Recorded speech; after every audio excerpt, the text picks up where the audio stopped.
দর্শক সবাইকে আমন্ত্রণ জানাচ্ছি বাংলাদেশ এন্ডোক্রাইনোলজি সোসাইটি ও এসকে ফার্মাসিউটিক্যালস লিমিটেডের সৌজন্যে আরোগ্য নিকেতন হরমোন বার্তার আজকের আয়োজনে আপনাদের সাথে রয়েছি আমি ডাক্তার আঞ্জুমানারা তামান্না। আজকের আয়োজনে আমরা কথা বলবো থাইরয়েড হরমোন নিয়ে।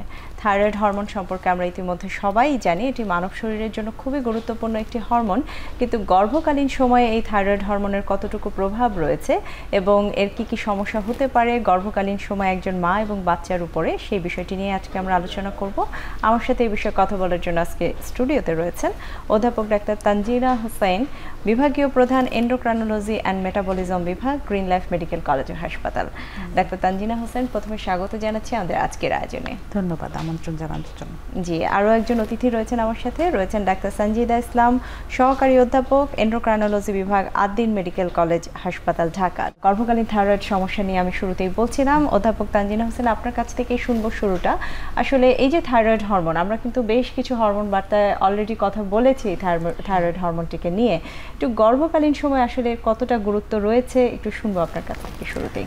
অনেক ধন্যবাদ। এটি খুবই গুরুত্বপূর্ণ একটি ইস্যু, কারণ থাইরয়েড ডিসঅর্ডার, সব ধরনের থাইরয়েডের সমস্যা আসলে নারীদেরই বেশি হয়ে থাকে, পুরুষদের তুলনায় প্রায় 8 গুণ বেশি এইসব সমস্যা মেয়েদের হয়ে থাকে। এবং সবচেয়ে বড় কথা, প্রজননক্ষম যে নারীরা আছেন, রিপ্রোডাক্টিভ এজের নারীরা, তারাই বেশি থাইরয়েড সমস্যায় ভুগে থাকেন। তাহলে এর একটা বড় প্রভাব আসলে তাদের প্রজনন জীবনে পড়ে, রিপ্রোডাক্টিভ লাইফে পড়ে। কারণ হচ্ছে একজন মেয়ে যখন মা হন তখন তার শরীরে নানা রকমের হরমোনের ওঠানামা, নানা রকম পরিবর্তন হয়, এবং এই সময়টাতে থাইরয়েড হরমোন খুব গুরুত্বপূর্ণ ভূমিকা রাখে। মায়ের শরীরের উপর তো বটেই, গর্ভস্থ শিশুর মানসিক ও শারীরিক বিকাশ, এটা একটি বড় অংশ ডিপেন্ড করে বা নির্ভর করে মায়ের থাইরয়েড হরমোন স্ট্যাটাস কেমন আছে সেটার উপরে। কাজেই মেয়েদের জন্য এটা খুবই গুরুত্বপূর্ণ যে গর্ভকালীন সময়ে থাইরয়েড, এটা আলাদা করে আলোচনা করার উদ্দেশ্যই হচ্ছে যে যেসব নারীরা সন্তান নিতে চান বা যারা সন্তান ধারণ করেছেন বা পরিকল্পনা করছেন, তাদের থাইরয়েড স্ট্যাটাসটা জানা এবং তাদের থাইরয়েডের চিকিৎসা করাটা খুবই জরুরি। এজন্যই এটি বেশি গুরুত্বপূর্ণ। জি, আসলে একটু জানতে চাওয়া এই জন্যই, আমাদের দেশের মেয়েরা বা যারা আসলে মা হবেন, অনেকে যারা প্ল্যান করে হচ্ছেন তাদের বিষয়ে একটি, অনেকেই কিন্তু প্ল্যান না করেও প্রেগন্যান্সি হচ্ছেন। সেক্ষেত্রে এই যে থাইরয়েডের যে স্ট্যাটাসের কথা আপনি বলছেন যে আমার শরীরে এই হরমোনের স্ট্যাটাসটা কীরকম রয়েছে, এটা কি যারা প্ল্যান করে নিচ্ছেন তাদের আগে থেকে টেস্ট করে নেওয়ার কোনো প্রয়োজনীয়তা রয়েছে কিনা? হ্যাঁ, বর্তমানে আমরা ইউনিভার্সাল স্ক্রিনিংয়ের কথা বলি, যে মেয়েটি সন্তান নেবার পরিকল্পনা করবেন আগামী 6 মাস 1 বছরের মধ্যে, তিনি যেন অবশ্যই নিজের থাইরয়েডটি একবার পরীক্ষা করে নেন। এটাকে আমরা বলি প্রি কনসেপশনাল কিছু টেস্ট।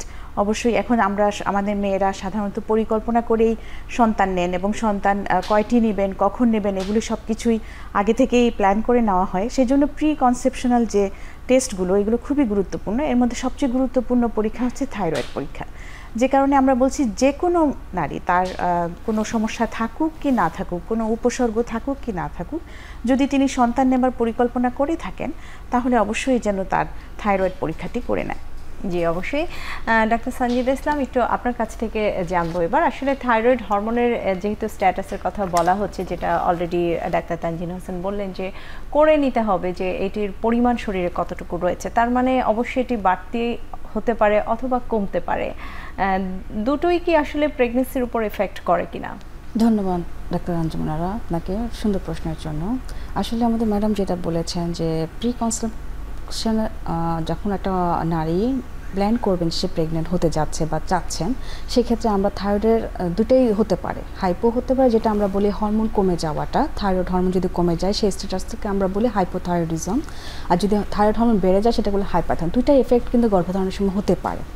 সেক্ষেত্রে যদি প্রিকনসেপশনের পেশেন্ট যদি তার থাইরয়েড স্ট্যাটাসটা TSH অথবা FT4 FT3 লেভেলটা করে ফেলে, সেক্ষেত্রে লেভেলটা দেখে বোঝা যাবে পেশেন্টের কি হাইপোথাইরয়েডিজম নাকি হাইপারথাইরয়েডিজম। সেই ক্ষেত্রে আমরা বলি টেস্টগুলো করে ফেলতে। জি, এই ক্ষেত্রে এই যে এই টেস্টগুলো করার ক্ষেত্রে, একটা তো প্রি কনসেপশনাল বলছেন, সেই ক্ষেত্রে কোনো রোগীর যদি এই ধরনের কোনো ইফেক্ট পাওয়া যায় যে থাইরয়েড হরমোন কমে গিয়েছে বা হাইপোথাইরয়েডিজম অথবা হাইপারথাইরয়েডিজম, সেই ক্ষেত্রে পরামর্শটি কি থাকে, যে তার গর্ভকালীন সে কি এখন প্রেগনেন্সি নিতে পারবে নাকি আসলে হরমোন কন্ট্রোল করে তাকে প্রেগনেন্সিতে যেতে হবে? ধন্যবাদ। যদি পেশেন্টের হাইপোথাইরয়েডিজম ধরা পড়ে যায় আগের থেকেই, তাহলে টেস্টে যদি আমরা পেয়ে যাই, তাহলে সেক্ষেত্রে আমরা বলবো যে থাইরয়েড রিপ্লেস করতে হবে আমাদের পেশেন্টকে আমরা থাইরয়েড হরমোন রিপ্লেস করে অপেক্ষা করতে বলি আমরা 2 থেকে 3 মাস সময় লাগে তখন যদি থাইরয়েডটা নর্মাল হয়ে যায় তখন বলে আপনি কনসেপ্ট করতে পারেন এছাড়াও যদি হাইপার থাইরয়েড হয় সেটা একটা ইম্পর্টেন্ট হাইপার থাইরয়েডের ক্ষেত্রে আমাদের থাইরয়েড হরমোনটা নর্মালে আনতে হবে কোন ওষুধটা সেফ প্রেগনেন্সিতে সেটা আমরা কাউন্সেলিং করে দিই এবং যখন থাইরয়েড হরমোন নর্মাল আসে তখন আমরা বলি যে আপনি এখন কনসেপ্ট করার জন্য চেষ্টা করতে পারেন জি তার মানে আসলে আগে থেকে কারেকশন করে নেওয়াটাই একটা প্রেগন্যান্সিতে যাওয়ার আগে সবচেয়ে বড় চিকিৎসা যেটা আসলে কথা থেকে উঠে আসলো একটু অধ্যাপক তানজিনা হোসেন আপনার কাছে শুনবো যেহেতু বলছেন যে কারেকশন করেই আসলে প্রেগন্যান্সিতে যাওয়া উচিত কিন্তু আমাদের এরকম মেয়েরা আমার মনে হয় আমাদের দেশের মেয়েরা আসলে প্রেগন্যান্সির আগে খুব একটা পরীক্ষা করতে তারা অভ্যস্ত না আমি আপামর একটি হিসাবে বলছি সেক্ষেত্রে যদি কেউ প্রেগন্যান্সি ফার্স্ট ট্রাইমাস্টারে মানে প্রথম 2-3 মাসের মধ্যে চিকিৎসকের কাছে আসেন সেই ক্ষেত্রে কি আসলে থাইরয়েড হরমোন টেস্ট করে তখন কি মেডিসিন স্টার্ট করা সম্ভব কিনা হ্যাঁ নিশ্চয়ই বেশিরভাগ ক্ষেত্রে আমাদের দেশে তাই হয়ে থাকে মানে একটি মেয়ে কনসিভ করার পরে সন্তান ধারণ করার পরেই চিকিৎসকের কাছে যান বিশেষ করে স্ত্রীরোগ বিশেষজ্ঞের কাছে যান এবং তিনি তখন অনেকগুলো টেস্ট দেন আজকাল দেখা যায় যে ওই অনেকগুলো টেস্টের মধ্যে আলট্রাসোনোগ্রাম হিমোগ্লোবিন এগুলোর সাথে থাইরয়েড হরমোনটাও ইনক্লুড করা হয় এখন ম্যাক্সিমাম চিকিৎসকরাই প্রথম চেক আপেই থাইরয়েড হরমোনটা চেক করে থাকেন তো প্রথম চেক আপেও যদি থাইরয়েড হরমোনটা একটু এদিক ওদিক থাকে কম বা বেশি এরকম থাকে তাহলে আসলে দ্রুত একজন হরমোন বিশেষজ্ঞের সঙ্গে পরামর্শ করা উচিত এবং যত দ্রুত সম্ভব চিকিৎসা শুরু করা উচিত কেন সেটা নিয়েও একটু আলাপ করা উচিত কারণ হচ্ছে যদি প্রথম 3 মাসের মধ্যেই কারো থাইরয়েড হরমোন বাড়ে বা কমে বা অ্যাবনর্মাল অস্বাভাবিক দেখা দেয় তাহলে গর্ভপাত হতে পারে অ্যাবর্শন হয়ে যেতে পারে প্রথম 3 মাসে একটি গর্ভস্থ শিশুর সমস্ত অর্গানস ডেভেলপ করে বিশেষ করে ব্রেন ডেভেলপমেন্টটা খুব গুরুত্বপূর্ণ থাইরয়েড মায়ের যে থাইরয়েড স্ট্যাটাসটা এটা বাচ্চার ব্রেনের উপরে এফেক্ট ফেলে ফলে পরবর্তীতে দেখা যায় যে এই শিশুটি নানা রকম জটিলতায় ভুগতে পারে সে কারণে অবশ্যই যদি ধরা পড়ে যে প্রথম 3 মাসের মধ্যেই থাইরয়েড হরমোনে কোনো অসামঞ্জস্য আছে তাহলে দ্রুত চিকিৎসকের কাছে গিয়ে সেটা চিকিৎসা শুরু করতে হবে জি এই ক্ষেত্রে একটি বললাম হাইপোথাইরয়েডিজম একটি বলা হলো হাইপারথাইরয়েডিজম আমি একটু হাইপারথাইরয়েডিজম নিয়ে আপনার কাছে শুনবো হাইপারথাইরয়েডিজমের ওষুধ বা কেউ যদি আগে থেকেই ডায়াগনোজ থাকে সেই ক্ষেত্রে তার কি আসলে ওই সময় প্রেগন্যান্সি নেওয়া পসিবল কিনা বা উচিত হবে কিনা অথবা কেউ যদি প্রেগন্যান্সিতে হাইপারথাইরয়েড ধরা পড়ে তার ক্ষেত্রে আসলে আপনাদের কি পরামর্শ বেশিরভাগ ক্ষেত্রে হাইপারথাইরয়েডিজমে যারা ভুগে থাকেন তাদের আসলে অ্যানোভুলেশন থাকে মানে হচ্ছে তাদের ডিম্বাণু তৈরিতে সমস্যা থাকে যে কারণে তারা সহজে কনসিভ করেন না কিন্তু হ্যাঁ খুব কম রোগী যাদের হাইপারথাইরয়েডিজম আছে তারা কনসিভ করে থাকেন কিন্তু অনেক সময় এরকম হয় যে ট্রিটমেন্ট শুরু করে দেওয়ার পরে তাদের ওভুলেশন বা ডিম্বাণু তৈরি শুরু হয়ে যায় এবং হঠাৎ করে তিনি কনসিভ করে ফেলতে পারেন তবে সাধারণত আমরা হাইপারথাইরয়েডিজমে যে ওষুধগুলো ব্যবহার করে থাকি কার্বিমাজোল বা অনেক সময় রেডিওঅ্যাক্টিভ আয়োডিন দেওয়া হয় এই ওষুধগুলো আসলে প্রেগনেন্সি সেফ নয় মানে এগুলো এই চলাকালীন অবস্থাতে বাচ্চা সন্তান না নেওয়াই ভালো এই কাউন্সিলিংটা আমরা শুরুতেই করে দিয়ে থাকি যে আপনার এই ট্রিটমেন্টটা পুরোপুরি শেষ না হওয়া পর্যন্ত ভালো হবে যদি আপনি সন্তান না নিয়ে থাকেন পুরোটা ট্রিটমেন্ট শেষ হওয়ার পরে আপনি সন্তান নিলে ভালো হয় তারপরেও অ্যাক্সিডেন্টালি অনেকেই কনসিভ করে ফেলেন তখন আমরা সাধারণত একটু নিরাপদ যে ওষুধগুলো আছে যেমন প্রোপাইল থাইরোক্সিন ওগুলোতে সুইচ করে চলে যাই এবং টিএসএইচ এর মাত্রাটা নর্মাল রাখার জন্য মিনিমাম যতটুকু ওষুধ দেওয়া প্রয়োজন ঠিক ততটুকুই দেয়া হয় আর এখানে একটু বলে নেই যে রেডিও অ্যাক্টিভ আয়োডিন বা তেজস্ক্রিয় পদার্থ ব্যবহার করে চিকিৎসা করা এটা গর্ভকালীন সময়ে এবং এর পরবর্তীতেও যখন ব্রেস্ট ফিডিং করা হয় তখন একেবারেই নিষেধ ওই ধরনের ট্রিটমেন্ট তখন একেবারেই বন্ধ রাখতে হয় আচ্ছা তার মানে আসলে হাইপারথাইরয়েডিজমের ক্ষেত্রে কিছুটা বিধিনিষেধ রয়েছে প্রেগন্যান্সি নেওয়ার ক্ষেত্রে এবং আপনি বলছিলেন বেশিরভাগ ক্ষেত্রে ডিমটা আসে না এবং সেক্ষেত্রে প্রেগন্যান্সিও হয় না তবে 2-4 জনের যে হয়ে যায় না তা অ্যাক্সিডেন্টালি অনেকের ক্ষেত্রে সম্ভাবনা রয়েছে সানজিদা ইসলাম আপনার কাছে একটু জানতে চাইবো হাইপোথাইরয়েডিজম নিয়ে আসলে যারা নতুন ডায়াগনোসড হচ্ছেন প্রেগন্যান্সির ক্ষেত্রে তাদের ক্ষেত্রে আসলে চিকিৎসা পদ্ধতিটা কেমন হয়ে থাকে এবং একটু জানতে চাও আসলে প্রেগন্যান্সিতে কি থাইরয়েড হরমোনের চাহিদাটা কি বেড়ে যায় কিনা এই সময় জি ধন্যবাদ আমরা জানি যখনই কোনো নারী প্রেগন্যান্সিতে থাইরয়েড ধরা পড়ে তখন আমরা বলে দিই যে আপনার যত দ্রুত সম্ভব থাইরক্সিন রিপ্লেসমেন্ট করতে হবে, আমরা তখনই থাইরয়েড রিপ্লেস শুরু করে দিই। কারণ প্রেগনেন্সিতে ডিমান্ড বেশি থাকে, সেটা আমরা বলি মায়ের জন্য, সন্তানের জন্য।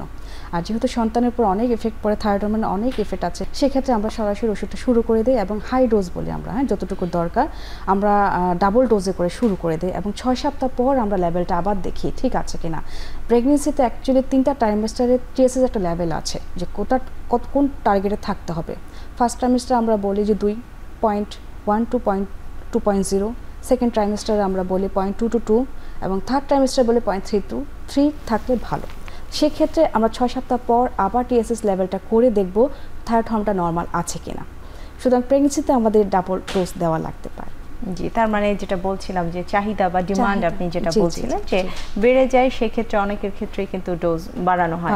তার মানে যারা আগে থেকে আসলে হাইপোথাইরয়েডিজম ভুগছিলেন তারাও প্রেগনেন্সিতে আসলে আপনারা টেস্ট করে দেখছেন ডোজ অ্যাডজাস্টের জন্য? জি, আগে থেকে যদি থাইরয়েড হরমোনটা পেয়ে থাকেন সেক্ষেত্রে আমরা বলছি প্রেগনেন্সিতে যখনই আসবেন তখনই আমরা টিএসএস লেভেলটা করব এবং যদি দরকার হয় আমরা ডোজটা বাড়িয়ে দেব, প্রেগনেন্সি যেহেতু ডিমান্ড বেশি। সেক্ষেত্রে জানতে চাওয়া যে একটি গর্ভকালীন সময় তো আসলে একটি দীর্ঘ সময়, 8 থেকে 9 মাসের একটি বিষয়, আমরা বলি 40 সপ্তাহ একটি প্রেগনেন্সি, হেলদি প্রেগনেন্সি।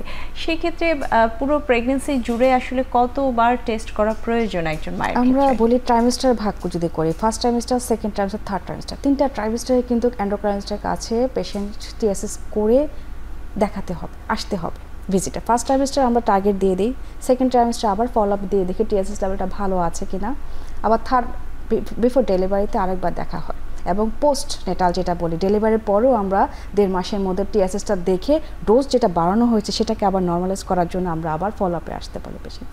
জি, তার মানে পোস্ট নেটাল একটা ইফেক্টও আসলেও রয়েছে। এই যে থাইরয়েড হরমোন আপনারা পোস্ট নেটাল বা ডেলিভারির পরে দেখছেন, ওই রোগীটি কি আসলে যারা নিউলি ডায়াগনোসড হয় প্রেগনেন্সির ক্ষেত্রে তাদের কি সারা জীবনই এই হরমোনের চাহিদা থেকে যায় কিনা? সেটাই, আমরা যখন পেশেন্ট যদি নিউলি ডায়াগনোসড হয় হাইপোথাইরয়েডিজম ডিউরিং প্রেগনেন্সি, সেক্ষেত্রে পেশেন্টকে বলি ডেলিভারির পর 6 সপ্তাহের মধ্যে অথবা বাচ্চাকেও টেস্ট করতে হবে এবং 6 সপ্তাহের মধ্যে টিএসএস লেভেল করে আসতে হবে। তখন যদি দেখি যে টিএসএসটা নর্মাল হয়ে গেছে, অনেকে লাগে না কিন্তু অনেকে লাইফ লং, আমরা বলি হাইপোথাইরয়েডিজম লাইফ লং একটা ডিজিজ, ক্রনিক ডিজিজ, সেক্ষেত্রেও টিএসএসটা ফলো আপ করে আমরা অ্যাডজাস্ট করে নিতে পারি। জি, তার মানে আসলে সারা জীবনের একটি চিকিৎসা নেওয়ার কথা হয়ে থাকে। একটু চলে যাচ্ছি অধ্যাপক তানজিনা হোসেন আপনার কাছে, যেহেতু ডেলিভারি প্রশ্ন চলে আসলো এবং বুঝলাম একজন নারীর ক্ষেত্রে বা গর্ভকালীন সময়ে যদি ডায়াগনোসড হয় তার সারা জীবনের একটি ইফেক্ট রয়ে যায় এবং তার আসলে এই হরমোনটির চাহিদা থেকে যায় হাইপোথাইরয়েডিজমের ক্ষেত্রে। বাচ্চাটির বিষয় নিয়ে জানতে চাই, কারণ দেখা যায় একজন গর্ভকালীন মা প্রথমেই প্রশ্ন করে বসেন যে আসলে এই হরমোন যে আমার অভাব হচ্ছে তাতে আমার বাচ্চার কোনো এফেক্ট হবে কিনা বা আমার বাচ্চাও কি হাইপোথাইরয়েডিজমে ভুগবে কিনা। সেক্ষেত্রে নিউবর্ন বেবির ক্ষেত্রে কি কোনো টেস্ট করার প্রয়োজন রয়েছে কিনা বা আদৌ তাদের হরমোন দেওয়ার প্রয়োজন হয় কিনা?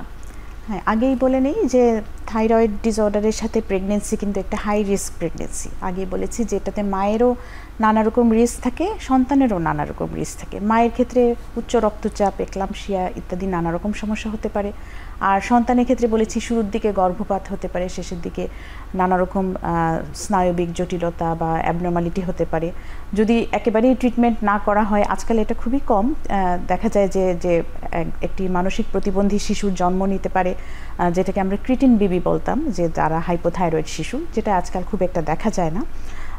তো এই সমস্যাগুলো প্রতিরোধ করতে হলে পুরো প্রেগনেন্সিতে ডক্টর সঞ্জিদ একটু আগে বলছিলেন যে বারবার আমরা মাকে ফলো আপ করবো, তার টিএসএইচটা নর্মাল রাখার চেষ্টা করব।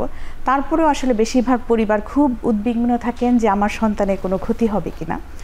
আশ্বস্ত করার বিষয় হচ্ছে যদি পুরো প্রেগনেন্সিতে মা নিয়মিত ফলো আপে আসেন এবং যদি তার টিএসএইচ লেভেলটা নির্ধারিত মাত্রায় রাখতে পারেন, চিকিৎসকের সাথে যোগাযোগ রাখতে পারেন, তাহলে আসলে সন্তানের কোনো সমস্যা হয় না। তারপরও রুটিনলি আমরা বলে থাকি যে কোনো হাইপোথাইরয়েড বা হাইপারথাইরয়েড মায়ের সন্তান জন্ম নেওয়ার পর অন্তত 7 দিন পর একটি টেস্ট করা অবশ্যই উচিত, যাতে বোঝা যায় যে সন্তানেরও কোনো রকম এফেক্ট পড়েছে কিনা। শুরুতেই জন্মের পরপর কেন করা হয় না? কারণ ওই সময় মা যে ওষুধ খাচ্ছিলেন সেই ওষুধের কিছুটা প্রভাব 7 দিন পর্যন্ত সন্তানের রক্তে রয়ে যেতে পারে। সেজন্য বলা হয় 7 থেকে 10 দিন পরে বা 2 সপ্তাহ পরে সন্তানের একটি টেস্ট করা দরকার পড়ে। জি, সেক্ষেত্রে এবং এই যে টেস্ট করার প্রয়োজন পড়ে এই বাচ্চার বিষয়টি নিয়ে আমি আবার আসবো আপনাদের কাছে। আমাদের একটা বিরতির সময় হয়ে গেছে, বিরতি নিয়ে আবার ফিরছি আপনাদের কাছে।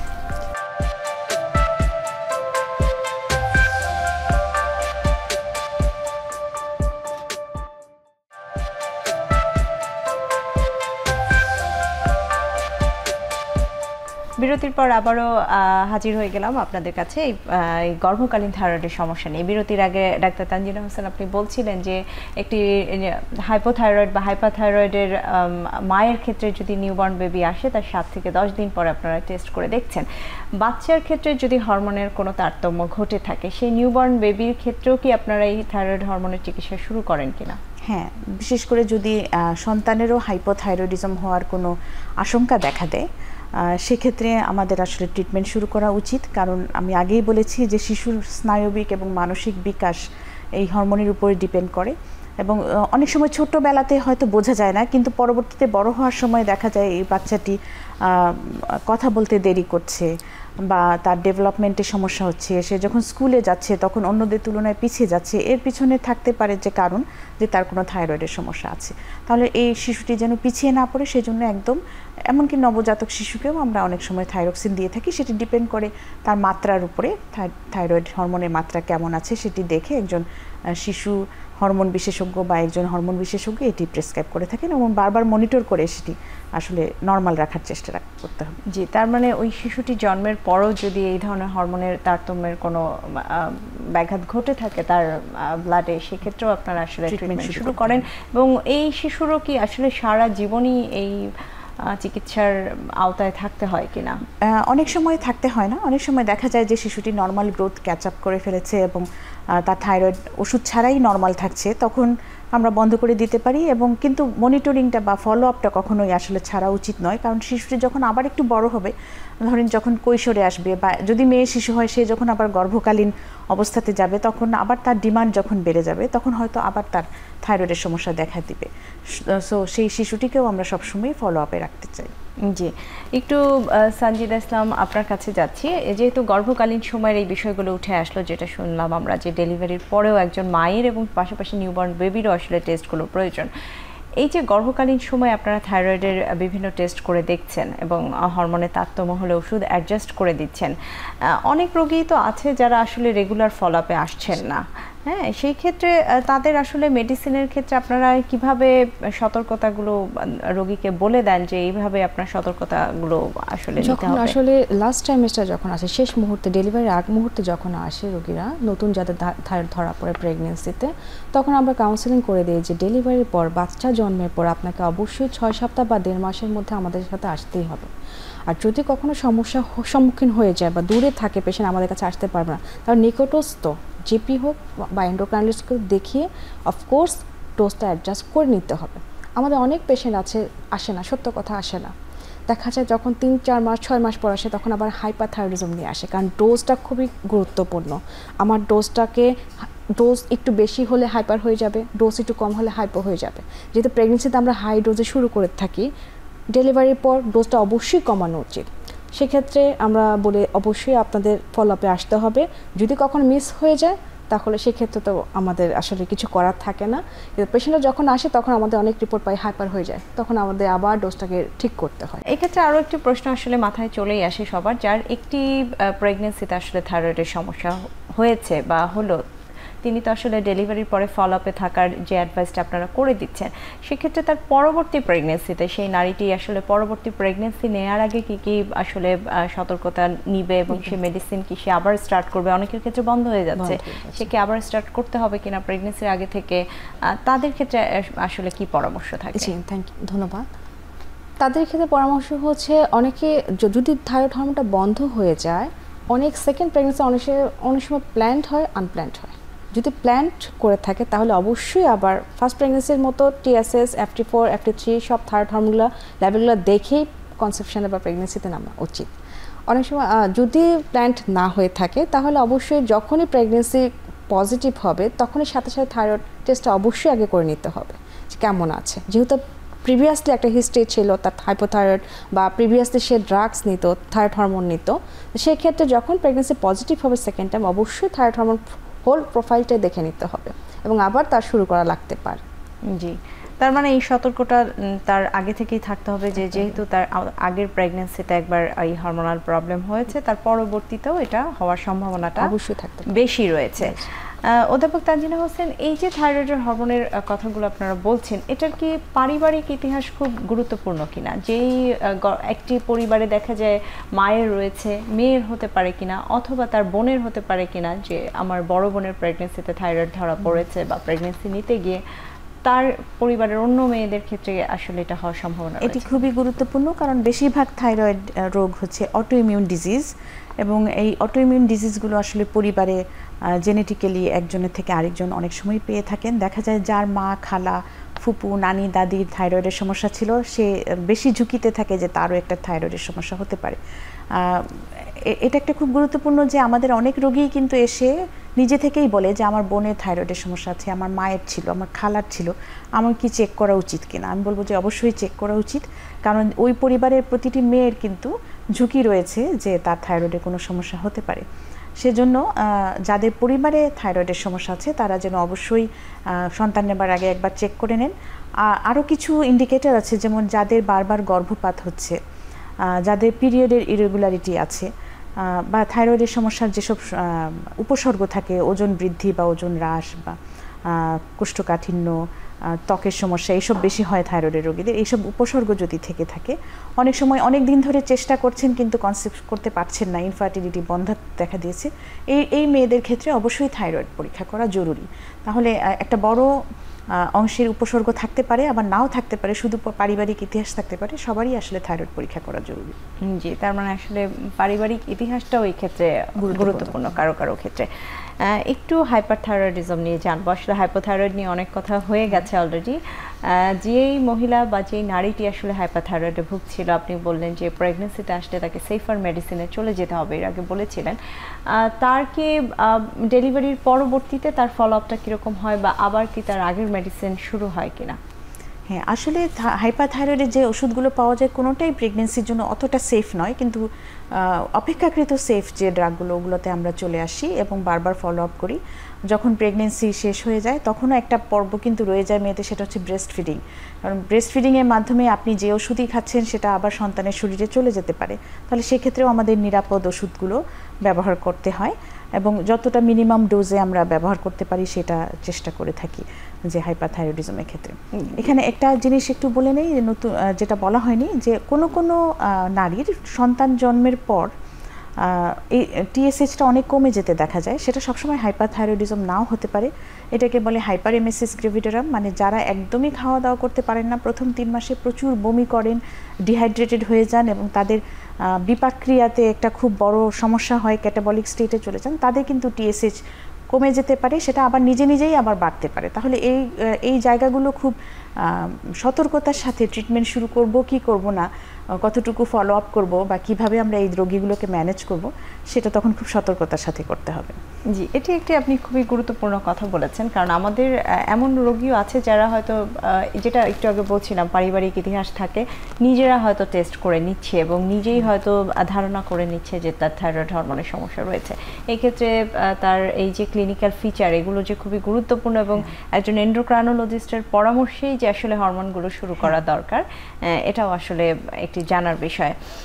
একটু সানজিদা ইসলামের কাছে আবার যাচ্ছি। যেহেতু হরমোনের কথাগুলো আসছে, আমাদের রোগী কিন্তু শুধু শহর ভিত্তিক রোগী না, অনেকেই আছে যারা আমাদের গ্রামে থাকছেন, তাদের ক্ষেত্রে কি আসলে এই টেস্টগুলো অ্যাভেলেবেল কিনা, বা ওখানের টেস্টগুলোর রিপোর্ট কি, যেহেতু হরমোনের রিপোর্ট আমরা জানি যে অনেক ক্ষেত্রেই অনেক জায়গা থেকে আসলে সঠিক রিপোর্টটি আসে না, তাদের জন্য আসলে আপনারা কি পরামর্শ দেবেন? আমাদের কাছে যখন ঢাকার বাইরে বা পেরিফেরি থেকে রোগীগুলো আসে, অনেক সময় রিপোর্ট নিয়ে আসে, তো সেক্ষেত্রে কোথা থেকে করছে বা কেমন ল্যাব হচ্ছে বা কী প্রোটোকল দিয়ে টেস্টগুলো করা হচ্ছে সেটা আমরা দেখি।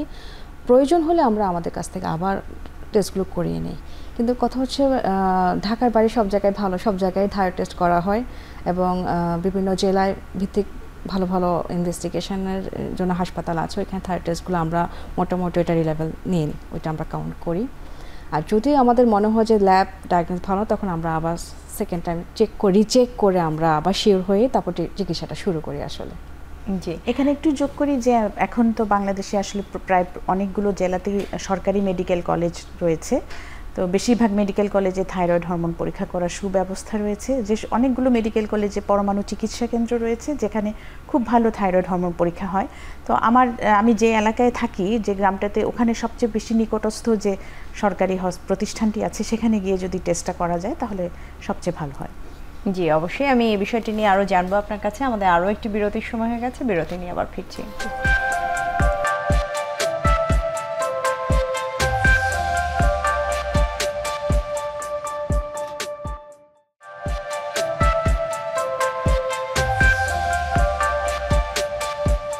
বিরতির পর আবারও চলে আসলাম আপনাদের কাছে। শুনছিলাম আসলে গর্ভকালীন থাইরয়েডের সমস্যা নিয়ে। একটু চলে যাব ডাক্তার সানজিদা ইসলাম আপনার কাছে।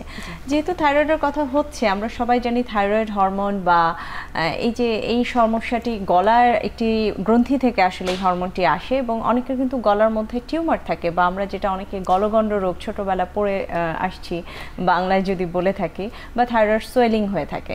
সেই ক্ষেত্রে কি হরমোনের তারতম্য হতে পারে, বা যেই নারীরা আসলে এই ধরনের সমস্যা ভুগছেন, এই সোয়েলিংগুলো রয়েছে, তাদের আসলে গর্ভকালীন সময় করণীয়? গর্ভকালীন সময়ে যদি এরকম থাইরয়েড সোয়েলিং বা নেক সোয়েলিং নিয়ে আমাদের কাছে পেশেন্ট আসে, তখন আমরা থাইরয়েড হরমোন চেক করে দেখি এটাকে হাইপো আর হাইপারথাইরয়েডিজম। যদি হাইপোথাইরয়েডিজম হয়, গলগণ্ড নিয়ে আসে, তাহলে সেক্ষেত্রে আমরা হরমোন রিপ্লেসমেন্ট করি। বাট এই সোয়েলিং যেটা আমরা ফুলা বলে, গলার ফুলাটা যদি পেশেন্টের কোনো ক্ষতি না করে, পেশেন্টের কোনো লাইফস্টাইল যদি চেঞ্জ না হয়, যেমন শ্বাসকষ্ট না হয়, খাবার খেতে কষ্ট না হয়, সেক্ষেত্রে আমরা এখানে কোনো কিছু চেষ্টা করি না। আমরা শুধু রিপ্লেসমেন্ট দিয়েই পেশেন্টকে ট্রিটমেন্টে রাখি। আর যদি হাইপারথাইরয়েড ক্ষেত্রে হয়, প্রেগনেন্সিতে যে patient with neck swelling, hyperthyroidism, তখন আমরা সেক্ষেত্রে আমরা নেকে যেটা আল্ট্রাসাউন্ড করে দেখি কি জিনিসটা কি কোনো নোডিউল আর নিউপ্লাজম কিনা, নোডিউল কিনা সেটা দেখি। সেক্ষেত্রে যদি হয় নোডিউলার গয়টার অথবা হাইপারথাইরয়েড, সেক্ষেত্রে আমরা এফএনএসি করে, এখানে রেডিও আয়োডিন থেরাপি দেওয়া যাবে না, যেটা ম্যাডাম জানে, pregnancy radio iodine therapy uptake scan করা যায় না। সেক্ষেত্রে আমরা এফএনএসি করে আমরা দেখি যে নোডিউলটা কি খারাপ না ভালো। যদি ভালো হয়ে থাকে সেক্ষেত্রে সেখানে আমরা কোনো কিছু হাত দিই না। আমরা ট্রিটমেন্টটা প্রেগনেন্সিতে প্রোটেক্টটা হাইপারথাইরয়েড ট্রিটমেন্ট চালিয়ে তারপর প্রেগনেন্সি। আমি একটু ইন্টারাপ্ট করি, আসলে ভালো বলতে এখানে কি বোঝানো হচ্ছে, বা খারাপ বলতে কি বোঝানো হচ্ছে? সেখানে benign tumour or malignant tumour, cancerous কিছু আছে কিনা, সেটা ম্যালিগন্যান্সি আছে কিনা সেটা এফএনএসি করে দেখা যেতে পারে। প্রেগনেন্সি সেকেন্ড ট্রাইমেস্টার আমরা এফএনএসি করে দেখতে পারি, যেটা ম্যাডাম জানে। সেক্ষেত্রে প্রয়োজন হলে সার্জারিও করা যেতে পারে সেকেন্ড ট্রাইমেস্টারে। বলা হয় যদি এটাতে ক্যান্সার পাওয়া যায়, ক্যান্সারের কোনো উপাদান পাওয়া যায়, তাহলে কেউ যদি সেফলি ফেলে দিতে চায় গোটাটা, তাহলে সেটা সেকেন্ড ট্রাইমেস্টারে ফেলাটা সবচেয়ে ভালো। তাহলে এটা একটা এন্ডোক্রাইনিস্টের হাতে যেতে হবে। সেটা একটা প্রেগনেন্সিতে ভালো একটা এন্ডোক্রাইনিস্টের কাছে গিয়ে দেখতে হবে সোয়েলিংটা কি benign or malignant tumour. FNAC করার পর যদি এটা ম্যালিগন্যান্ট আসে, সেক্ষেত্রে আমরা অ্যাডভাইস দিই এটা অপারেশন করা যাবে সেকেন্ড ট্রাইমেস্টারের পর, যদি পেশেন্টের অথবা পেশেন্টের বাচ্চার হেলথ রিস্ক থাকে। এই নডিউলটা যদি হেলথ রিস্ক না থাকে, বেনাইন টিউমার হয়, সেক্ষেত্রে আমরা কোনো টেনশন করি না। আমরা বলি অ্যান্টি থাইরয়েড ড্রাগ দিয়ে প্রেগনেন্সি কমপ্লিট করে পরবর্তীতে সময় যদি কোনো সমস্যা হয়, তখন আমরা গিয়ে সেটা অপারেশনের চিন্তা ভাবনা করি। একটু চলে যাব অধ্যাপক তানজিনা হোসেন ম্যাম আপনার কাছে। আসলে আরও একটি বিষয় না জানলেই নয়, যদি হাইপারথাইরয়েডিজমে কোনো নারী ভুগে থাকেন, তার গর্ভকালীন সময় কি তার এটা হাইপোথাইরয়েডে চলে যাওয়ার কোনো সম্ভাবনা থাকে কিনা? অনেক সময় আমরা বারবার আলোচনায় উঠে আসছে যে মেডিসিন খাওয়ার কারণে অনেকের কিন্তু হাইপার থেকে হাইপো হয়ে যাচ্ছে। গর্ভকালীন সময় এটা সম্ভাবনা রয়েছে? হ্যাঁ, এটা দুটোই কিন্তু হতে পারে। যে ওষুধের হাইপোথাইরয়েডের ক্ষেত্রে অতিরিক্ত মাত্রায় ওষুধ বানানোর ফলে তিনি যদি ফলো আপে না আসেন, এই অতিরিক্ত ওষুধ খেতে খেতে উনি হাইপারে চলে যেতে পারেন।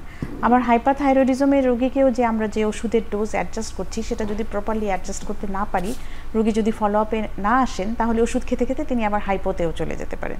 তাহলে দুই ক্ষেত্রেই এটা হতে পারে। এবং যেহেতু গর্ভকালীন সময়ে একটি মেয়ের প্রতিটা ট্রাইমেস্টারে তার নানা রকম হরমোনের পরিবর্তন হয়, তার শরীরের ওজন চেঞ্জ হয়, গর্ভস্থ শিশু দ্রুত বড় হতে থাকে, তাহলে খুব ঘন ঘন পরীক্ষা করে আমাদেরকে এই ডোজগুলো অ্যাডজাস্ট করতে হয়, যেটা অন্যদের ক্ষেত্রে প্রয়োজন হয় না। কিন্তু গর্ভকালীন সময়ে আমরা বলে থাকি সবচেয়ে ভালো হয় যদি 6 থেকে 8 সপ্তাহ পর পর, মানে 1.5 মাস থেকে 2 মাস পর পর কেউ যদি ফলো আপে আসেন, তাহলে আমরা খুব সুন্দর করে ডোজটা অ্যাডজাস্ট করতে পারি, যে কারণে হাইপো থেকে হাইপার বা হাইপার থেকে হাইপো এরকম যেন না হয়ে থাকে।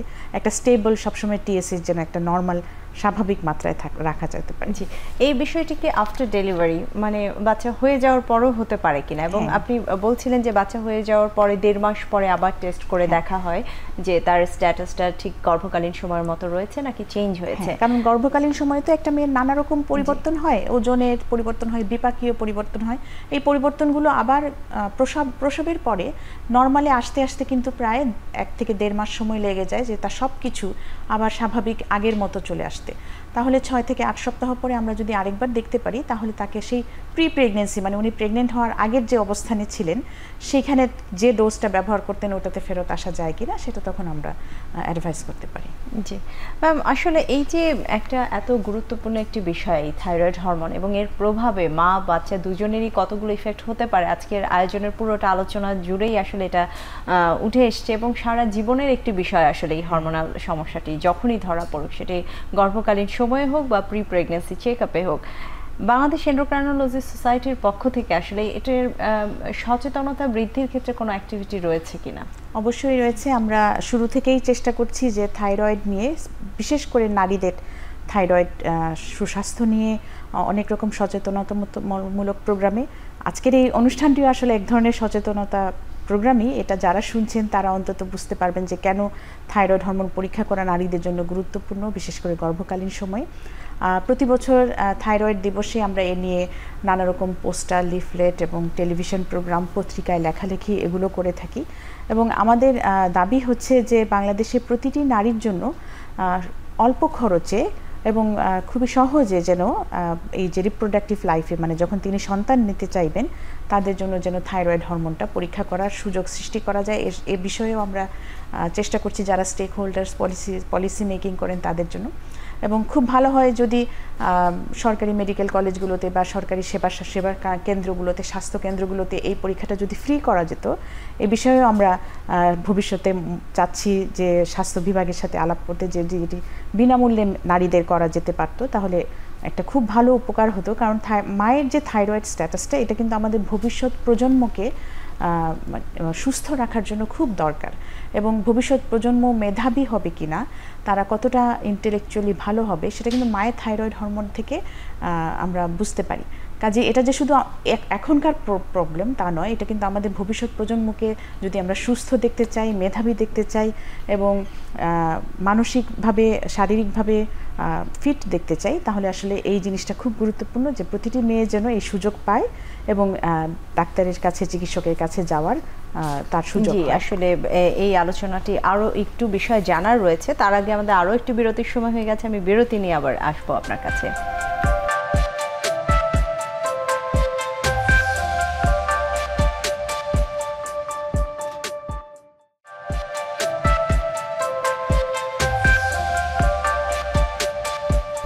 বিরতির পর আবারও ফিরলাম আপনাদের কাছে। আসলে গর্ভকালীন থাইরয়েডের সমস্যা নিয়ে আলাপ করছিলাম।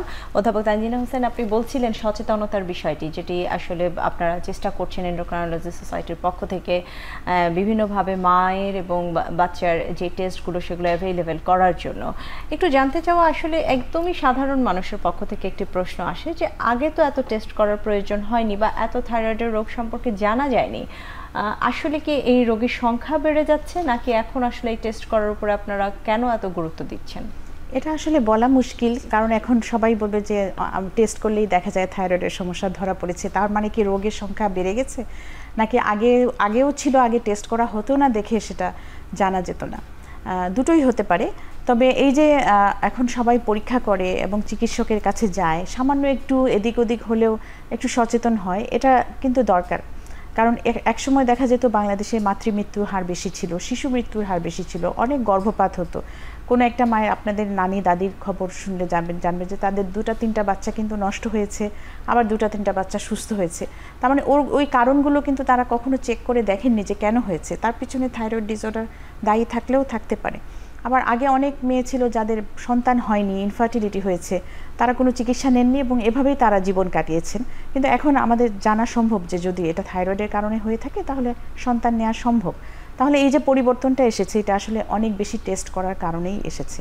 এবং আমি আগেই বলেছি বর্তমানে সব মেডিকেল কলেজগুলোতে টেস্ট হয় এবং বেশিরভাগ মেডিকেল কলেজে এখন হরমোন বিশেষজ্ঞও আছেন। কাজেই গ্রাম হোক, শহর হোক, মফস্বল হোক, সব নারীরাই যেন এই চিকিৎসার সুযোগ পান, যাতে তাদের প্রজনন জীবনটা, রিপ্রোডাক্টিভ লাইফটা খুব সুন্দর হয়, সেটা আমাদের চেষ্টা করা উচিত। জি, তার মানে আসলে আগে টেস্ট করা হয়নি, সেই জন্য হয়তো রোগীর সংখ্যাটা ধরা যায়নি, কি পরিমাণ রোগী আসলে ছিল। একটু ডাক্তার সানজিদা ইসলাম আপনার কাছে জানতে চাইবো আসলে এই যে থাইরয়েডের হরমোন এখনকার মানুষ অনেকেই জানেন, একটু জানতে চান আসলে থাইরয়েডের সমস্যা হলে, হাইপোথাইরয়েড হলে কি আমি সব ধরনের খাবার খেতে পারবো কিনা, বা হাইপার থাইরয়েড হলে কীরকম আসলে খাদ্যাভ্যাস হওয়া জরুরি, একটু খাদ্যাভ্যাস নিয়ে যদি বলেন। যদি হাইপোথাইরয়েডের ক্ষেত্রে যদি গলগণ্ড থাকে পেশেন্টের, সেক্ষেত্রে আমরা বলি যে আয়োডিনযুক্ত খাবার অবশ্যই খেতে হবে, সামুদ্রিক মাছ খেতে হবে। আর অন্য যদি গলগণ্ড না থেকে থাকে তাহলে খাবারের সাথে তেমন সম্পর্ক নেই। হাইপোথাইরয়েডের আরেকটা কথা আমরা বলে থাকি যে ফুলকপি বাঁধাকপি খাওয়া যাবে না। যদি কোনো পেশেন্ট রিপ্লেসমেন্ট থাকে, থাইরয়েড হরমোনের রিপ্লেসমেন্ট, তাহলে ফুলকপি বাঁধাকপি অ্যাভয়েড করতে হবে, যেটা শীতকালে পাওয়া যায়। এছাড়া আর কোনো তেমন স্বাস্থ্যের জন্য খাদ্যের সাথে সম্পর্কিত না। জি, আর অনেক সময় হাইপার থাইরয়েড রোগীদের খুব বুক ধরফর করে, অস্থির লাগে, ঘুম হয় না। সেক্ষেত্রে আমরা বলে থাকি চা কফি এগুলো যেগুলো আবার এইসব উপসর্গ বাড়ায় সেগুলো যেন তিনি অ্যাভয়েড করেন, সো দ্যাট ওনার উপসর্গগুলো কম হবে। জি, একটু জানতে চাও আসলে এগুলো প্রিভেনশনের কোনো উপায় রয়েছে কিনা, বা এই রোগীর সংখ্যা কমিয়ে আনার কোনো আসলে পদ্ধতি রয়েছে কিনা? একটা পদ্ধতি তো বাংলাদেশ সরকার অনেক আগে থেকেই গ্রহণ করেছে, সেটা হচ্ছে আয়োডিনযুক্ত লবণ তৈরি করা এবং সেটা বাজারজাত করা। একসময় আমাদের দেশে আয়োডিনের অভাবে যে গলগণ্ড হতো সেটা অনেক বেশি হতো আমাদের দেশে। আজকাল এখন এটা কম হয়, কারণ আমাদের খাবারের মধ্যে আয়োডিন যুক্ত করা থাকে, লবণের মধ্যে আয়োডিন যুক্ত করা থাকে। এটা একটা প্রিভেনশনের পথ খুলে দিয়েছে।